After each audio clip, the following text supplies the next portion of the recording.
guys, good to be back with you. Listen, on point from yesterday, I want to go back to what we said in that article about Cowboy Church, and it's really about churches in general. It says, today these groups are closing more Cowboy churches than it's opening. Now listen, here's the point I want to look at today. As it shuns and excommunicate those. You know what, guys? That's one of the biggest problems about church today. I want to read 1 Peter 2 and verse 9. It says, but you are a chosen generation, a royal priesthood, a holy nation, his own special people, that you may proclaim the praises of him who called you out of darkness into his marvelous light. Yesterday I told you, that the word church means called out ones. Listen to what it says here. Who called you out of darkness into his marvelous light. That's the church. There's no separation there. There's no shunning. That's not God. That's man. When man puts his name on something, then he begins to become insecure, and he becomes selfish. He's no longer serving God, but he's serving himself. It no longer becomes about God, it becomes about a man. And when that happens, then insecurity comes because a man can't do it. He can't do it. So if a man's orchestrating, or it becomes man-made, or if it becomes something that we're worshiping that's not God and it's man-made, then there's insecurities there. Total insecurities. Why?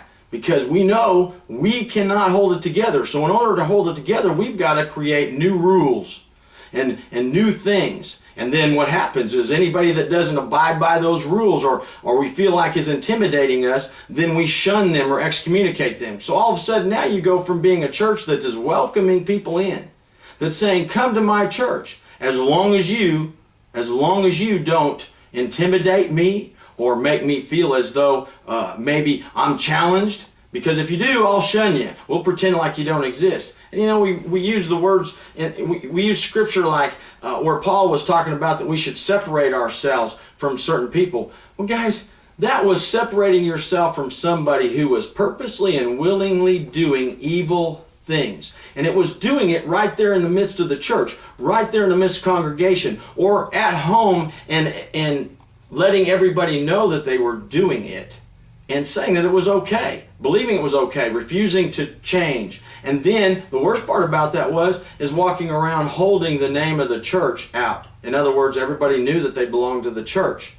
And that's when Paul said, of those people, separate yourself. He didn't say that you should separate yourself as in because you're intimidated or you don't agree. Here's the point, is there's one thing we should agree on, is that it's all about the people. And it's all about what's God saying.